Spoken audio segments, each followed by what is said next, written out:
빌립보서 2장 12절에서 18절 우리 안에서 행하시는 하나님, 제가 먼저 한 절 읽고 교독하신 다음에 마지막 절은 같이 봉독하겠습니다. 그러므로 나의 사랑하는 자들아, 너희가 나 있을 때뿐만 아니라 더욱 지금 나 없을 때에도 항상 복종하여 두렵고 떨림으로 너희 구원을 이루라. 너희 안에서 행하시는 이는 하나님이시니 자기의 기쁘신 뜻을 위하여 너희에게 소원을 두고 행하게 하시나니 모든 일을 원망과 시비가 없이 하라. 이는 너희가 흠이 없고 순전하여 어그러지고 거스르는 세대 가운데서 하나님의 흠없는 자녀로 세상에서 그들 가운데 빛들로 나타내며 생명의 말씀을 밝혀 나의 다름질이 헛되지 아니하고 수고도 헛되지 아니하므로 그리스도의 날에 내가 자랑할 것이 있게 하려 함이라. 만일 너의 믿음의 재물과 섬김 위에 내가 나를 전제로 드릴지라도 나는 기뻐하고 너희 무리와 함께 기뻐하리니 이와 같이 너희도 기뻐하고 나와 함께 기뻐하라. 같이 읽기로 했었는데 오늘 말씀을 전하시는 이준희 목사님 항상 신실하게 우리들의 본이 대해서 소명기를 잘 감당하고 계시는데 오늘 목사님 초청해서 말씀 듣겠습니다. 박수로 환영해 주시면 감사하겠습니다. 감사합니다. 또 하나님께서 참으로 기뻐하시는 귀한 섬김이 될 줄 믿습니다. 제가 기도하고 오늘 말씀을 증거하도록 하겠습니다. 살아계신 주님 감사합니다. 하나님의 놀라운 뜻 가운데 저희를 지금 이 시간 이곳 가운데 불러주시고 이 시간을 통하여 하나님께서 반드시 우리에게 말씀하시는 그 놀라운 메시지가 있는 줄 믿습니다. 하나님 아버지, 우리의 마음 문을 열어주시고 성령님께서 우리의 마음을 조명하여 주셔서 그 하나님의 놀라운 뜻과 비밀들을 깨달아 아는 귀한 시간 될 수 있도록 주님 축복하여 주시옵소서. 그렇게 역사하실 하나님을 믿고 감사드리며 예수님의 이름으로 기도드립니다. 아멘. 우리가 신앙생활을 하다 보면 결코 만만치 않은 어떤 그런 생활들을 하게 됩니다.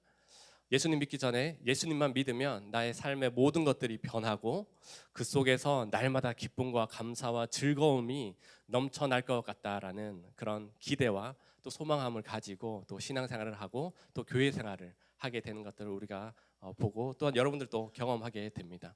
그 쉽지 않은 그 신앙생활 속에서 하나님은 우리에게 요구하시는 것들이 있습니다.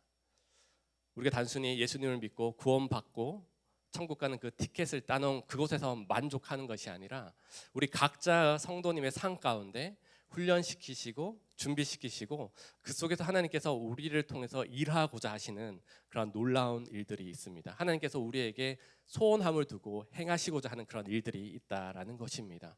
오늘 저는 우리 안에 행하시는 하나님이라는 제목으로 함께 하나님께서 우리에게 이 시대를 2016년 오늘을 살아가고 있는 우리에게 어떠한 것을 요구하시는지 한번 살펴보도록 하겠습니다. 사도행전 16장을 보시면 여러분도 잘 아시다시피 빌립보 교회가 어떻게 시작되는지에 대해서 나옵니다. 우리가 오늘 이 빌립보서는 사도 바울이 로마의 감옥에서 사랑하는 빌립보 성도님들을 생각하고 그들의 향한 그 간절한 마음으로 이 편지를 쓰고 있습니다. 빌립보서를 보면 어떻게 보면 기쁨의 서신이라고 이렇게 나올 만큼 기쁨에 대해서 강조하고 있고 아마 빌립보 교회 가운데 기쁨이 많이 없었던 것 같습니다. 어떤 상황인지 우리가 구체적으로 알 수 없지만 사도 바울이 원래는 아시아로 가고자 했지만 하나님께서 성령님께서 강권적으로 빌립보에 가서 교회를 세우라고 하시고 그쪽에서 하나님께서 붙여주시는 그 사람들과 함께 사역하면서 생긴 어떻게 보면 자기의 첫 번째 의도와는 다르게 처음 생긴 교회가 바로 이 빌립보 교회입니다. 처음 교회가 얼마나 또 마음에 또 귀하고 또 그 교회 성도님들을 사랑하는 그 마음이 컸었겠습니까? 그런 마음을 가지고 오늘 바울은 빌립보 교회 성도들에게 편지를 하고 있습니다. 하나님의 백성으로 살아가면서 하나님께서 우리에게 특별한 삶을 요구하시는데 그 특별한 삶 이 무엇인지 오늘 바울의 메시지를 통해서 함께 살펴보도록 하겠습니다. 우리 첫 번째로 우리는 주님 안에서 구원을 이루어 가야 합니다. 주님 안에서 구원을 이루어 가야 합니다. 우리 다 같이 한 목소리로 12절 13절을 먼저 읽어보도록 하겠습니다. 시작. 그러므로 나의 사랑하는 자들아 너희가 나 있을 때뿐 아니라 더욱 지금 나 없을 때에 항상 복종하여 두렵고 떨림으로 너희 구원을 이루라. 너희 안에서 행하시는 이는 하나님이시니 자기의 기쁘신 뜻을 위하여 너희에게 소원을 두고 행하시게 하시나니. 하나님께서 우리에게 흠이 없는 그런 백성으로 자라가라라고 그렇게 말씀하고 있습니다. 하지만 우리가 중간에 우리가 12절 전에 5절부터 11절 말씀에는 어떠한 내용이 나오냐면 바로 예수 그리스도의 마음이라고 말씀하시면서 예수님은 하나님이신데 인간의 모습을 입고 이 땅에 오셔서 십자가에 죽기까지 복종하셨다라고 이렇게 그 우리의 믿음의 근거, 우리가 무엇을 붙들고 살아야 하는지 아주 가장 기초적인 그것을 제시해 주면서 우리에게 하나님의 자녀로 살아가라고 그렇게 말을 하고 있습니다. 사실 조금 길지만 우리 빌립보서 2장 5절에서 11절 말씀을 쉬운 성경 버전으로 한번 읽어보도록 하겠습니다. 우리 다 같이 한 목소리로 읽도록 하겠습니다. 시작. 예수님처럼 생각하고 행동합시다. 그분은 하나님과 똑같이 높은 분이셨지만 결코 높은 자리를 잊지 않으셨습니다. 오히려 높은 자리를 버리시고 낮은 곳으로 임하셨습니다. 사람의 모습으로 이 땅에 오시고 종과 같이 겸손한 모습을 취하셨습니다. 이 땅에 계신 동안 스스로 낮은 자애가 되시고 하나님께서 순종하셨습니다. 예수님은 목숨을 버려 십자가에 달려 돌아가시기까지 하나님의 말씀을 따랐습니다. 그러므로 하나님은 예수님을 최고로 높은 자리에 올리시고 모든 이름 위에 뛰어난 이름이 되게 하셨습니다. 하늘과 땅 위, 땅 아래에 있는 모든 만물이 예수 그리스도 앞에 무릎을 꿇고 예수 그리스도는 주님이심을 선포하며 하나님 아버지께 영광을 성립니다. 아멘. 사도 바울은 빌립보 교회 성도들의 마음의 중심에 이 예수 그리스도께서 본을 보신 그 십자가를 먼저 강조하면서 어떠한 삶을 살아야 하는지에 대해서 말씀해 주고 있습니다. 이 자리에 계신 대부분의 성도님들은 이미 예수 그리스도의 그 십자가를 통과하고 날마다 주님과 동행하는 삶을 사는 우리 성도님인 줄 믿습니다. 그런 우리 가운데 그 십자가의 어떤 능력과 내가 하나님의 사랑을 받고 있는 자녀라는 그 확신이 있을 때에 예수 그리스도께서 나를 위해 죽으시고 부활하시고 하나님께서 영광 받으실 것을 그러한 기대와 소망과 확신이 있을 때에 우리가 오늘 우리에게 요구하시는 그 하나님의 말씀에 순종하며 따라갈 수 있는 것입니다. 우리가 믿음의 여정을 집 짓는 것으로 우리가 표현할 수 있습니다. 우리가 집을 지을 때는 콘크리트로 아주 깊숙이 기초를 쌓아야 합니다. 이 기초가 바로 우리가 예수 그리스도를 믿는 그 십자가 믿음입니다. 그 기초가 없이는 우리가 그 후에 뭔가를 하려고 하다 보면 힘들어지고 그 기초가 없으면 하더라도 이게 맞는지 그 방향성과 정체성을 찾기 힘든 것이 어떻게 보면 우리의 모습입니다. 하지만 오늘 사도 바울은 우리에게 이렇게 말합니다. 그러므로 나의 사랑하는 자들아 너희가 나 있을 때뿐 아니라 더욱 지금 나 없을 때에도 항상 복종하여 두렵고 떨림으로 너희의 구원을 이루라라고 이렇게 말을 하고 있습니다. 구원을 이루라 이거를 잘못 들으면 우리가 예수님을 믿는 그 순간에 우리는 구원을 받는다라고 이렇게 가르침을 받고 또 지금까지 왔습니다. 오늘 본문은 구원을 이루라라고 이렇게 말을 하고 있습니다. 이 말씀의 의미는 어떠한 것이냐면 예수 그리스도의 그 십자가 사건이 구원을 이루기에 불충분하다라는 의미가 아닙니다. 구원을 받기 위해 우리가 뭔가를 더 해야 된다, 선한 일을 해야 된다라는 의미를 갖는 의미도 아닙니다.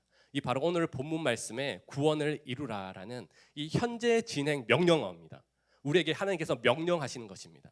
이것은 바로 날마다 우리가 예수 그리스도를 닮아가는 삶, 우리의 삶 가운데 구원의 감격과 기쁨을 날마다 우리의 삶 가운데서 이루어가는 삶을 말을 하고 있습니다. 우리가 조금 어려운 단어로 바로 성화라고 이렇게 표현을 하고 있습니다.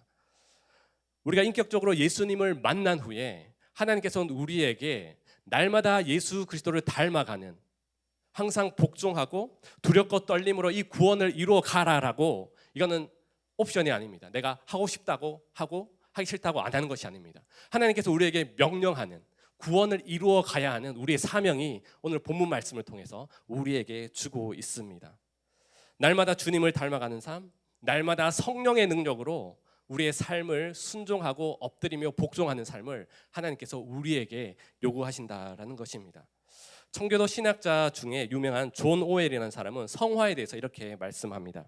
성화는 하나님의 형상을 새롭게 갱신시켜주는 하나님의 성령의 즉각적인 사역이다. 성령님의 즉각적인 사역. 우리가 하나님 앞에 순종하며 나갈 때 성령님께서 즉각적으로 우리의 삶 가운데 오셔서 역사하신다라고 말하고 있습니다. 그리고 존 오웨이는 이렇게 말합니다. 그리고 영적이고 습관적인 은혜의 원리를 통해 하나님께 매일매일 순복하는 삶이다라고 이렇게 말을 하고 있습니다. 내가 가정에서 또 우리가 만나는 사람들에게 또한 일터에서 우리는 날마다 하나님의 그 성품을 닮아가는 그런 삶을 살아가야 할 책임과 의무가 있습니다. 어떻게 보면 되게 어렵습니다. 우리 초신자분들은 구원받았으면 됐지라고 생각할 수 있지만 오히려 예수님을 믿고 난 이후의 삶은 오히려 더 많은 어려움과 때로는 절제와 수고를 우리에게 요구하고 있습니다. 제가 몇 주 전에 장례를 지내면서 자매님 아버님이 소천을 하셨습니다. 그 자매님이 장례를 준비하고 그 자매님이 혼자 예수님을 믿는 분이세요. 그러나 하나님의 놀라운 어떤 기적과 또 하나님의 은혜로 그 모든 장례를 이제 기독교식으로 하는데 그 자매님이 저한테 그런 말씀을 하시더라고요. 자기가 예수님을 믿지 않았더라면 지금 해야 할 고민들을 하지 않아도 되고 그런 가족들과 영적인 전쟁을 하지 않아도 되는데 내가 예수님 믿으니까 이런 어려움을 겪고 있는 것 같다. 하지만 참으로 너무 감사하다라고 이렇게 말을 하는 것들을 봅니다. 저는 이 시간이 여러분이 하나님 안에서 성화되어가는 그 놀라운 현장이 되는 줄 믿습니다. 여러분들이 얼마나 바쁘시고 또 해야 할 일들이 많으십니까? 요즘 주부들이 너무 많이 더 바쁘시더라고요. 제 아내만 봐도 뭐 집에 있는 것 같은데 뭔가를 그렇더라고요. 살림은 해도 표시가 안 난다고 또 그런 말을 하는데 그만큼 바쁘고 또 여러분들 해야 할 것들이 많은데 그 우선순위를 이 시간에 두고 이 시간 여러분들에게 하나님께서 주실 그 말씀을 기대하며 나오는 이 자체가 성화의 자리이고 또 순종하며 나가는 그 자체가 바로 성화의 자리가 되는 줄 믿습니다. 우리가 두렵고 떨림으로 온전함으로 구원을 이루어 갈 때 하나님은 우리를 통해서 놀라운 일들을 이루어 가시는 것들을 볼 수 있습니다. 이 구원을 이루어 가라 이 하나님의 명령이 때로는 우리에게 너무나 부담이고 내가 할 수 있을까? 난 너무 죄도 많이 짓고 날마다 넘어지고 너무나 힘든 상황 가운데 있는데 내가 이 구원에 대해서 더 깊이 생각할 수 있을까라고 그렇게 반문하실 수도 있습니다. 하지만 우리에게 위로가 되고 또 힘이 되는 것이 있습니다. 우리는 불완전하지만 우리는 연약하지만 그럼에도 불구하고 하나님께서 우리에게 주는 메시지가 있습니다. 우리 다 함께 13절을 읽어보도록 하겠습니다. 시작. 너희 안에서 행하신 이는 하나님이시니 자기의 기쁘신 뜻을 위하여 너희에게 소원을 두고 행하게 하시나니. 아멘. 하나님께서 우리 안에 그분의 기쁘신 뜻을 두고 행한다라고 이렇게 말을 하고 있습니다. 조금 전에 하나님께서 구원을 이루라고 말씀하셨는데 그 구원을 이루어가는 주체가 우리 스스로가 아니라 하나님께서 우리의 삶 가운데 오셔서 우리 안에 오셔서 그 구원을 함께 이루어 가시겠다라고 오늘 말씀을 하고 있습니다. 여러분도 잘 아시다시피 우리는 너무 연약합니다.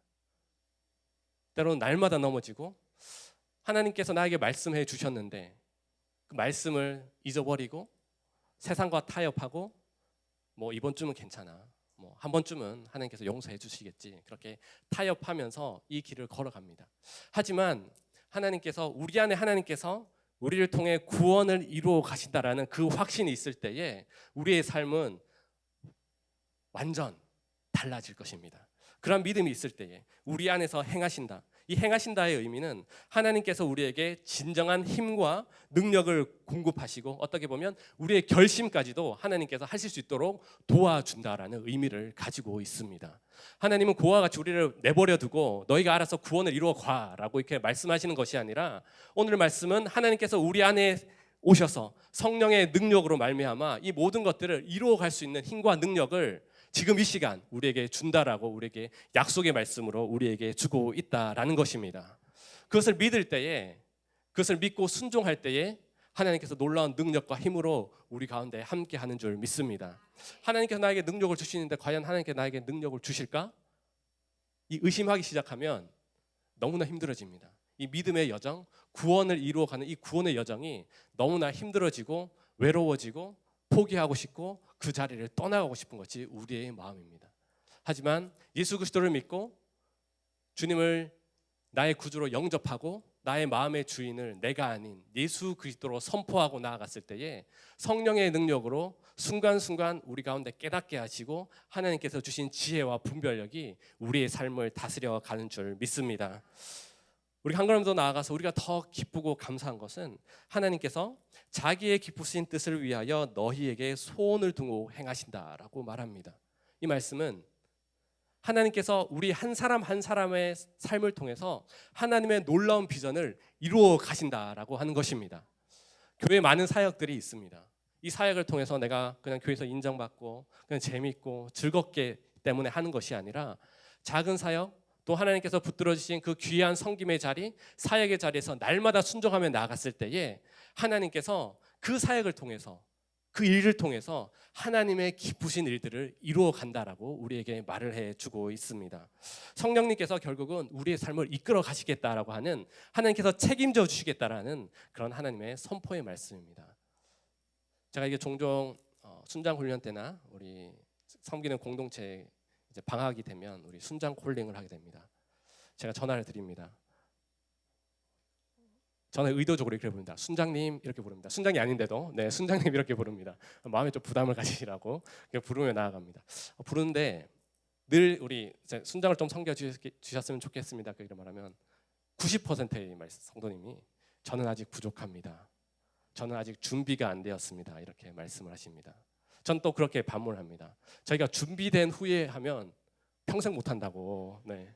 하나님께서 인정하실 때, 또 하나님께서 옆에 있는 지체들을 통해서 추천해주고 세워주실 때 그 함께 사역의 현장에 있기를 원한다라고 그렇게 말을 하고, 저는 인격적으로 그분의 선택을 존중해 드립니다. 하나님께서 우리는 부족한 걸 너무나 잘 압니다. 너무나 부족하고 연약한 사람입니다. 우리가 어떻게 보면 예배의 자리에 나와서도 앉은 사람, 나올 수 없는 사람입니다. 하지만 하나님께서 강권적으로 우리를 불러주셨고 새로운 교회라는 귀한 믿음의 공동체에 불러주셨고, 그 부르심 속에서 하나님께서 옆에 있는 지체들을 통해서 또 목회자들을 통해서 함께 주님의 일들을 해갈 때, 순종함으로 나아갈 때 그 순종의 자리가 바로 하나님께서 기뻐하시는 자리, 하나님께서 인정하시는 자리, 하나님께서 여러분을 격려하시는 그런 자리가 되는 것을 우리가 믿고 또 날마다 순종하며 나가는 여러분들이 되기를 주님의 이름으로 축복합니다. 하나님의 일들은 우리가 어떠한 병을 고치게 하고 전도를 수천 명 하고 그것도 하나님께서 쓰시는 모습일 수 있습니다. 하지만 저는 오늘 들어오면서 되게 인상 깊었습니다. 우리 안내하시는 우리 집사님들께서 이렇게 녹색 옷을 이렇게 또 센스 있게 이렇게 묶어가지고 이렇게 아름다운 봄의 이렇게 싱그러움을 이렇게 들어오는 사람들에게 전해주는데요.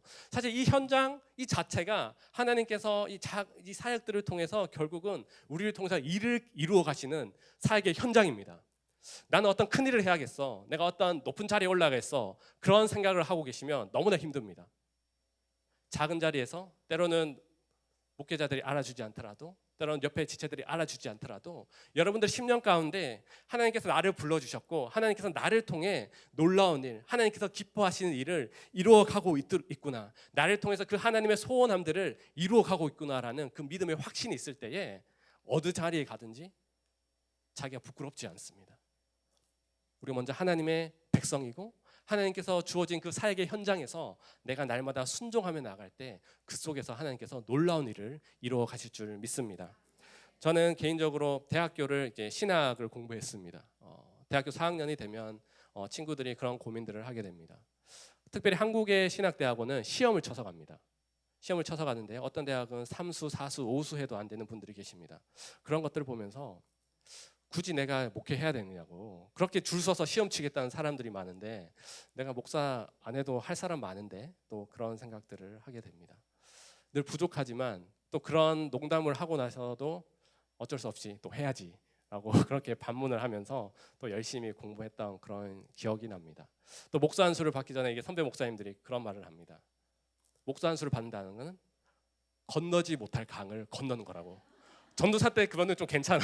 네네. 근데 목사를 안수를 받고 나서는 건너지 못할 강을 건넌다고.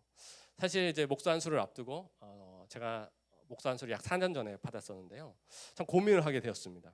이 땅에 이렇게 많은 목회자가 있고 많은 교회가 있고 내가 아니더라도 누군가 할 사람이 너무나 많은데, 근데 하나님께서 왜 나를 부르시고 또 공부하게 하시고 준비시키셨을까라는 그런 고민들을 하면서 오늘처럼 어떻게 보면 나 스스로 나 혼자 뭔가를 이루어가고 또 섬겨가는 것들은 너무나 힘든 것 같다라는 그 사실을 너무나 잘 알았었습니다. 하나님께서 그때 저에게 주시는 어떤 위로의 메시지는 바로 그 말씀이었습니다. 하나님께서 내 안에서 일을 하시고 크든지 작든지 순간순간 작은 일에 순종했을 때 내가 너의 삶을 이끌어갈 것이다 라는 그런 마음을 저에게 주셨습니다. 제가 섬기던 교회에 우리 12명의 우리 전도사님들, 목사님들이 있었습니다. 그 중에 2명이 목사님 아들이 아니었습니다. 쉽게 말하면 10명 목사님의 아들이고 2명 목사님의 아들이 아니에요. 그러니까 유학도 목사님 아들이 많이 오는 것 같더라고요. 그래서 이제 목사님의 자녀들은 또 아는 목사님들도 많고 또 사역을 또 이렇게 연결시켜 줄 수 있는 그것도 많은데 그 2명의 목사님이 저와 이태재 목사님이었어요. 그래서 우리 늘 오갈 때마다 뭐 1시간 이상 교회를 차를 타고 둘이 갈 때마다 우리 목사님 기도 많이 해야 됩니다. 우리만 목사님 아들이 아닙니다. 농담처럼 이렇게 말씀했던 것들이 있는데요. 저는 그렇게 또 생각하고 또 확신하게 되었습니다. 제가 여기 있는 게 어떤 그 증거가 아닌가라는 생각들을 하게 됩니다. 주님 앞에 내가 할 수는 없지만 나를 통해서 하나님께서 일을 하시고 또 어떠한 놀라운 일들을 이루어 가실 거라는 기대와 소망이 있을 때 하나님께서 우리의 삶을 사용하시고 여러분들의 삶도 사용하게 되시는 줄 믿습니다. 그런 확신이 있어야 됩니다. 확신이 없으면 너무나 위축될 수가 있습니다. 그런 확신 가운데 거하고 우리 안에 계셔서 하나님의 놀라운 일들을 여러분들 한 사람 한 사람, 여러분들 가정에서 여러분들이 만나는 그 믿지 않는 사람들에게 그 영향력들이 흘러가고 하나님께서 소원하시는 그 바들을 여러분들을 통해 이루어 가신 줄 믿습니다. 우리가 2번째로는 우리는 원망과 시비 없이 생명의 별이 되어야 합니다. 우리는 원망과 시비 없이 생명의 별이 되어야 합니다. 바울은 하나님 안에서 구원을 이루는 과정에서 빌립보 성도들에게 바로 말씀하는 것이 뭐냐 하면 모든 일을 원망과 시비가 없이 하라라고 이렇게 말하고 있습니다. 원망과 시비 없이 하라. 이것도 명령법입니다. 원망과 시비는 어떻게 보면 투덜대는 불평 또 악의적인 논쟁을 우리가 생각할 수 있습니다. 어떤 사소한 일을 가지고 악의적인 마음을 가지고 옆에 있는 지체들을 헐뜯고 나무라고 또 불평하는 것들을 우리가 종종 볼 수는 있습니다. 어떻게 보면 빌립보 교회도 이 원망과 시비가 많았던 것 같습니다. 이 원망과 시비를 없이 해야 할 이유가 바로 15절, 16절에 나오는데요. 먼저 우리 15절 말씀을 한번 읽어보도록 하겠습니다. 다 같이 읽도록 하겠습니다. 이는 너희가 흠이 없고 순전하여 어그러지고 거스르는 세대 가운데서 하나님의 흠없는 자녀로 세상에서 그들 가운데 빛들로 나타내며 아멘. 원망과 시비를 없어야지 그 다음 것이 생기는데요. 그 다음 것이 뭐냐 하면 이는 너희가 흠이 없고 순전하여 어그러지고 거스리는 세대 가운데 하나님의 흠 없는 자녀로 세워지고 그 속에서 빛들로 나타나기 위해서는 바로 시비와 원망이 없어야 하는 것입니다. 우리가 하나님의 자녀는 빛의 자녀라고 이렇게 부름을 받습니다. 우리 에베소서 5장 8절 9절을 한 목소리로 읽어보도록 하겠습니다. 시작. 너희가 전에는 어둠이더니 이제는 주 안에서 빛이라. 빛의 자녀들처럼 행하라. 빛의 열매는 모든 착함과 의로움과 진실함에 있느니라. 아멘. 그 전제가 세상은 어둠 가운데 있지만 하나님께서 우리를 하나님의 자녀로 불러주셨을 때 우리를 빛의 자녀라고 이렇게 말을 해주시고 또 그 빛의 사명을 우리에게 주신 것들을 볼 수 있습니다. 바울 시대의 그 당시 시대도 어그러지고 거스르는 세대라고 말을 하고 있습니다. 역사가 흐를수록 악은 계속 반복되고 오히려 더 큰 죄악들이 우리 세상 가운데 있는 것을 볼 수 있습니다.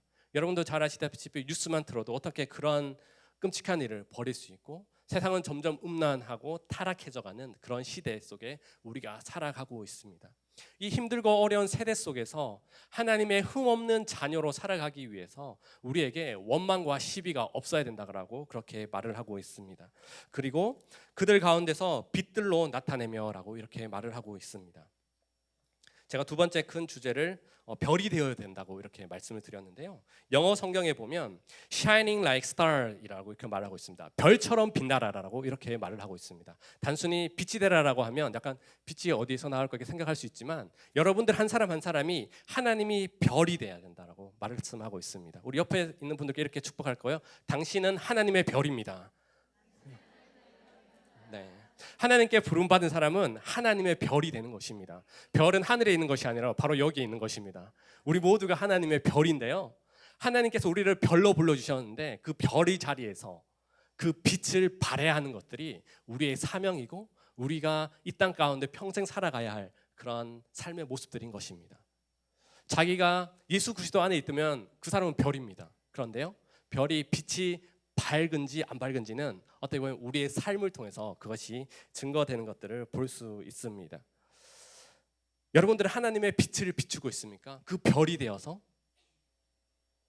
가정에서 우리 자녀들에게, 우리 남편에게, 그 가정에서 우리가 만나는 모든 삶의 영역에서 하나님은 우리에게 그 하나님의 별이 되어서 그 빛을 비추라라고 이렇게 말을 하고 있습니다. 이 별에 대해서 생각해 보면서 여러분들은 어떤 별을 보고 자라셨습니까? 여러분들 신앙생활을 하는 가운데 여러분의 어떤 영적인 리더, 때로는 멘토들이 있을 것입니다. 그 별이 여러분들에게 여러분들이 또한 귀한 별이 될 수 있도록 빛을 비춰주셨습니다. 이제 그 별의 사명이 이제 여러분들에게 있습니다. 그 별이 이제 흘러가야 하는 그런 놀라운 그 사명이 여러분들 가운데 있습니다. 우리가 어떤 별을 보고 살고 어떤 별이 되는지는 우리 크리스찬의 삶의 어떤 정체성과 같은 것입니다. 저는 개인적으로 많은 별을 보고 자랐죠. 많은 별을 보고 자랐죠. 저에게 가장 큰 영향을 준 별은 저희 아버지의 별입니다. 공교롭게도 오늘이 저희 아버지께서 소천하신 지 딱 1주기가 되는 날입니다. 작년에 저는 이 시간 아마 병원에 있었는데요. 저희 아버지께서 젊은 38살에 장로님이 되셨어요. 장로님 되시고 저는 그 덕분에 장로의 아들로 영적인 부담감을 가지고 살았습니다. 네. 젊었을 때 장로가 되시다 보니까 그 아버님의 교회를 어떻게 섬기시고 또 사랑하시고 옆에 있는 이웃들을 어떻게 섬기시는지 그런 것들을 가까이서 많이 보게 되었습니다. 그 별을 보고 저는 이제 별이 하나는 졌죠. 네, 그 별을 보고 어떻게 보면 지금까지의 저의 삶의 어떤 모습들, 내가 어떻게 교회를 섬기고 옆에 있는 지체들을 사랑해야 하는지를 많이 보고 배웠습니다. 근데 이제 제가 목회자가 되고 저희 삶 속 가운데 이제 별의 모습으로 그 빛을 이제 비추어야 하는 그런 역할들을 하게 되는데요. 지금 현재 내가 어떤 별이 되고 있는지 사실 잘 모르겠습니다. 하지만 최근에 제가 미국에 있을 때 사역했던 우리 친구들이 홈스테이 하는 친구들을 많이 가르쳤습니다. 많이 부모님하고 떨어져서 많이 외롭고 또 힘든 그 친구들을 가르치면서 가끔씩 이제 1박 2일 하면 15명 정도가 저희 집에 옵니다. 저희 집이 그렇게 저택이 아닙니다. 투베드룸에 아주 적은 아파트였습니다. 그 친구들과 함께 밤을 새고 또 고민을 들어주고 상담을 해주고 하니까 최근에 또 전화가 오더라고요. 전도사님, 저 한국 갑니다. 왜 전도사님을 제가 그때 전도사였으니까 그 친구들에게는 목사 이준이가 아니고 전도사 이준이로 아직 기억하고 있는 것 같아요. 네, 저는 그것도 너무 좋은 것 같아요. 네. 그 친구들이 이제 연락을 와서 한번 만나자고 이렇게 이야기를 합니다. 또 자기 군대 제대했다고 그렇게 말을 하는데요. 지금 그것을 되돌아보니까 하나님께서 그때 나를 빛의 사람으로 별로 사용하셨구나라는 그런 생각이 들더라고요. 그런 것들을 보면서 하나님께서 우리를 각자 나름의 별로 불러주셨습니다. 내가 하나님의 별이라는 것을 기억하고 나의 삶을 통해서 어떠한 빛이 비춰질까 좀 고민하며 또 살았을 때 하나님께서 각자에게 주어진 사명이 다 다르기 때문에 어떠한 놀라운 일들을 펼쳐 가실지 모릅니다. 그 속에서 우리가 하나님을 인정하고 또 하나님께서 나에게 요구하신 그 삶을 따라서 순종하며 나갈 때 그 속에서 하나님은 놀랍게 여러분들을 하나님의 별로 사용하실 줄 믿습니다. 우리 다시 한번 축복하겠습니다. 당신은 하나님의 별입니다. 우리 좌우에 계신 분들께 인사하도록 하겠습니다.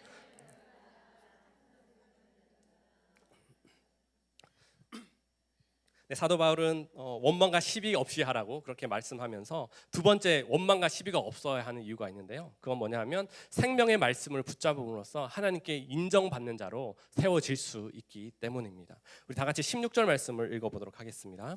시작. 생명의 말씀을 밝혀 나의 다름질이 헛되지 아니하고 수고도 헛되지 아니하므로 그리스도의 날에 내가 자랑할 것이 있게 하려 함이라. 여기서 바울이 하나님 앞에 섰을 때 자기가 뭔가를 자랑해야지라고 이런 의미가 아니라 하나님께서 자기 평생의 삶을 두고 순종하고 하나님의 나라를 위해 헌신했던 그것들을 격려받고 인정받는다라는 의미를 더 가지고 있습니다. 여러분들 바울 잘 아십니다. 자기에게 가졌던 모든 것들을 버리고 오로지 복음을 위해서 하나님 나라를 위해 헌신했던 그런 바울의 모습들입니다. 그럼 바울의 그 다름질, 헌신이 헛되지 않고 하나님 그리스도의 날에 자기가 자랑할 것이 있게 하려 하기 위해서 이 바로 원망과 시비가 없어야 한다라고 말을 하고 있습니다. 우리 또한 하나님께 인정받고 또한 칭찬받을 것이 그리스도의 오실 날에 있는 줄 믿습니다. 그리고 어떤 분은 그렇게 말합니다. 우리 이 땅에서는 전혀 칭찬 안 받아도 됩니다. 자기는 천국 가서 다 받을 거기 때문에 전혀 격려 안 해주셔도 된다고 그렇게 말씀하시는데요. 너무 극단적이신 것 같습니다. 네, 우리 함께 격려하는 것도 좋은데요. 우리가 궁극적인 목표는 바로 우리가 원망과 시비가 없이 우리의 주신 그 사역의 자리에서 성실히 순종하며 나아갔을 때에 결국은 하나님께서 우리의 그 수고와 그 아픔들 사역하면서 겪은 그 눈물들을 하나님께서 인정해 주시고 격려해 주신다라는 것입니다. 우리가 이런 믿음이 있을 때에 이 힘든 믿음의 여정, 우리의 구원을 이루어가는 이 과정 속에서 나타날 수 있는 것입니다. 그런 삶을 살 때에 우리가 다른 성도들과 다른 어떤 나만의 어떤 무언가가 아니라 내가 하나님을 바라보고 그 십자가 하나만을 바라보고 순종하고 날마다 주님 앞에 엎드리며 나아가고 힘든 사역의 현장에서 갈등들이 있죠. 왜냐하면 우리는 완전하지 않은 사람들이기 때문에. 그럼에도 불구하고 하나님께서 맡겨진 그 자리에서 최선을 다해 순종할 때에 그곳에서 하나님께서 인정하시고 하나님께서 격려해 주신다는 그런 믿음의 눈을 들어서 하나님을 볼 때 우리를 통해서 하나님께서 큰 영광 받으신 줄 믿습니다. 원망과 시비 없이 이 험난한 시대 속에서 우리는 하나님의 별로 빛을 발하고 또 하나님께서 그리스도의 날에 장차 우리를 인정해 주실 그 무언가를 붙들고 믿음의 눈으로 하나님을 바라볼 때에 우리의 삶은 달라지고 날마다 성령의 은혜로 살아가게 될 줄 믿습니다. 우리가 세 번째로는 우리는 온전한 헌신으로 날마다 기쁨의 삶을 살아야 합니다. 온전한 헌신으로 날마다 기쁨의 삶을 살아가야 합니다. 우리 다 같이 17절 18절 말씀을 읽어보도록 하겠습니다. 시작. 만일 너희 믿음의 재물과 섬김 위에 내가 나를 전제로 드릴지라도 나는 기뻐하고 너희 무리가 함께 기뻐하리니 이와 같이 너희도 기뻐하고 나와 함께 기뻐하라. 우리가 조금 전에 읽은 14절 16절을 어떻게 보면 구원을 이루어 가기 위해 어떻게 소극적인 부분 뭐 하지 마라 라는 부분이었다면 우리 17절 18절은 적극적인 어떤 기쁨으로 살아가라라고 이렇게 말을 해주고 있습니다. 이 짧은 구간에 기뻐하라라는 말이 4번이나 나오는 것들을 우리가 볼 수 있습니다. 원망과 시기와 불평 대신에 우리는 그것을 기쁨으로 대체하라라고 하나님께서 우리에게 말씀하고 있습니다.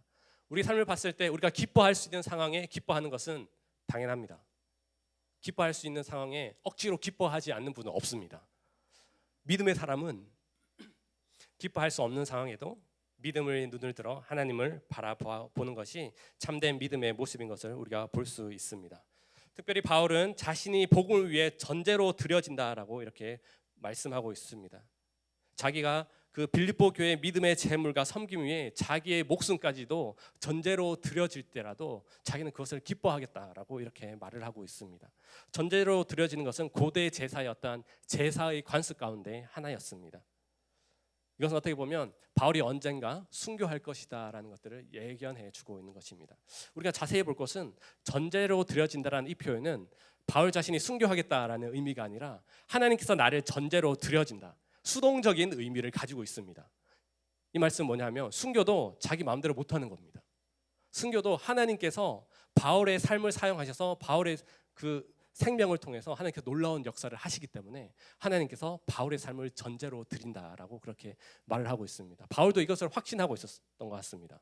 왜냐하면 자기 스스로 하나님을 위해 죽을 수 없기 때문에 이것을 수동형으로 쓴 것 같습니다. 우리의 삶도 마찬가지입니다. 내가 스스로 뭔가를 이루고 교회에 가서 사역을 하고 어떤 찬양을 하고 한다 할 수 있지만 이 모든 것이 결국은 하나님께서 우리의 삶 가운데 개입하시고 우리도 모르는 사이에 우리의 삶을 인도하고 계시고 이끌어가고 계시고 때로는 밀기도 하시고 당기기도 하시고 하는 그런 놀라운 그 하나님의 섭리가 우리의 삶 가운데 있다라고 하십니다. 그 삶을 우리는 기뻐해야 하는 것입니다. 자기의 목숨을 드린다는 거 어렵죠. 저 솔직한 고백이지만 제가 좀 젊었을 때는 하나님 나라를 위해 제 목숨을 드리겠다라고 이렇게 말을 했습니다. 요즘은 하나님을 위해 하나님 나라를 위해 목숨을 드릴 수 있을 것 같다. 하지만 장담은 못하겠다. 왜냐하면 저의 연약한 모습이 있을 수 있기 때문에 순교도 하나님께서 하게 하시면 하실 수 있다라고 그렇게 저는 성도님들에게 솔직하게 그렇게 말씀을 드립니다. 하나님께서 우리의 삶을 통해서 기뻐하고 특별히 너희 무리와 함께 기뻐하라라고 그렇게 말씀을 하고 있습니다. 우리 다 같이 데살로니가 전서 5장 16절 18절 하반절을 읽어보도록 하겠습니다. 시작. 항상 기뻐하라. 이것이 그리스도 예수 안에서 너희를 향하신 하나님의 뜻이니라. 죄송합니다. 17절 18절은 제가 연결상 잠시 빼놨습니다. 네, 이것이 그리스도 예수 안에서 너희를 향하신 하나님의 뜻이니라. 하나님께서 항상 기뻐하라라고 말을 하고 있습니다. 하나님의 뜻이 무엇이다라고 말하는 성경 구절이 많이 없습니다. 이것은 하나님의 뜻이야라고 말하는 구절이 많이 없습니다.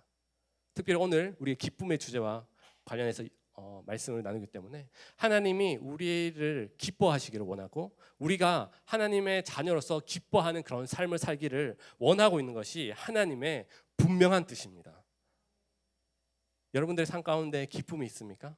여러분들이 교회에 나오는 것이 즐겁고 기쁘십니까? 여러분들이 순예배에 나가는 것이 즐겁고 기쁘십니까? 우리 사역의 많은 현장, 가정에서 기쁨이라는 것이 오히려 이 시대 자체가 기쁨을 많이 잃어버린 그런 세대 같습니다. 어떠한 늘 고민과 염려와 미래에 대한 불안으로 많은 것들이 우리가 그 쌓여져 있는 것들을 우리가 볼 수 있습니다. 특별히 이 기쁨은 우리가 그 기쁨의 근원이 어디서부터 시작되는가를 살펴보아야 하는 것입니다. 우리가 예수 그리스도 안에 있고 하나님께서 우리 안에서 구원을 이루어 가시기 때문에 기뻐할 수 있는 것입니다. 우리 스스로 기뻐할 수 있는 것은 때로 많이 없잖아요. 네, 많으신가요? 네. 우리 자녀들을 보면 더 기도가 나오고 때로는 한숨이 나올 때도 있고 우리 자녀의 미래를 보면 이 시대가 점점 악해져 가는데 우리 자녀를 어떻게 양육해야 될까 이렇게 힘들고 염려와 근심 걱정이 많은 것들이 오늘을 살아가는 우리의 모습들입니다. 하지만 우리가 기뻐할 수 있는 근원이 무엇입니까? 오늘의 말씀처럼 하나님께서 우리 안에서 그런 놀라운 일들을 행할 것이고 우리의 가정과 우리의 자녀들까지도 하나님께서 우리의 자녀들 또한 하나님의 자녀로 세우셨기 때문에 우리의 자녀들 안에 하나님께서 놀라운 일을 행하고 계시고 앞으로 또 행하실 줄 믿습니다. 그런 염려보다는 우리 자녀들을 격려하고 칭찬하고 하나님의 기쁨의 사람으로 세우는 것이 어떻게 보면 우리의 사명인 것 같습니다. 저는 딸 2명이 있습니다. 9살과 6살짜리인데요. 제가 사실 말씀을 준비하면 오늘 새벽에 딱 드는 생각이 제가 집에 들어갔을 때 첫째는 아빠 하고 뛰어나옵니다. 둘째는 숨바꼭질을 합니다. 문 뒤에 숨어가지고 어디 찾기를 원하고 있는 것 가운데 있습니다. 그래서 딸이 저를 찾아 나와서 기뻐하고 또 아빠와 놀이를 하려고 하는 그런 즐거움을 언제까지 가져갈 수 있을까라는 그런 생각들을 하게 되는데요. 저는 믿음으로 선포하고 싶은 것은 시집가기 전까지 했으면 좋겠다는 생각이 많이 들었습니다. 네. 또 사춘기라는 큰 장벽이 있지만 또 우리 자녀들에게 그 기쁨과 또 즐거움이 우리 가정 안에 넘쳐나는 것들을 저희 가정을 통해 좀 생각하게 되더라고요. 우리가 여러 가지 환경들을 봤을 때 힘들지만 하나님께서 여러분들의 가정을 책임지시고 여러분들의 가정 안에서 하나님께서 놀라운 일들을 빚어 가신다라는 그 믿음의 선포와 순종과 결단을 했을 때에 하나님께서 여러분들의 삶 가운데 기쁨의 영으로 충만케 하시고 놀라운 일들을 이루어 가시는 줄 믿습니다. 우리 잠깐 하나님의 말씀을 좀 마무리하도록 하겠습니다. 우리가 예수 그리스도 안에서 그 십자가를 통과한 우리가 우리 안에 성령의 능력과 성령의 힘과 성령의 다스리심이 있다라는 것을 확신하고 믿어야 합니다. 하나님께서 우리 안에 오셔서 우리의 구원을 이루어 가시고 우리의 순종을 통해서 하나님께서 우리의 삶을 가장 좋은 길로 인도해 가신 줄 믿습니다. 비록 지금의 삶이 조금 어렵고 낭망해 있을 수도 있습니다. 하지만 그 속에서 하나님은 우리 안에 계셔서 그것까지도 우리 앞으로의 축복의 삶으로 인도해 가실 줄 믿습니다. 성령님께서 날마다 우리와 함께 하셔서 우리 안에 원망과 시비는 떠나가게 하시고 우리를 이 힘들고 혼탁한 세상 속에서 우리를 흠이 없는 자녀로 부르시고 하나님의 별로 우리를 택하여 세우셨고 어딘가에서 반짝이게 하실 그 하나님을 기대하고 소망하십시오.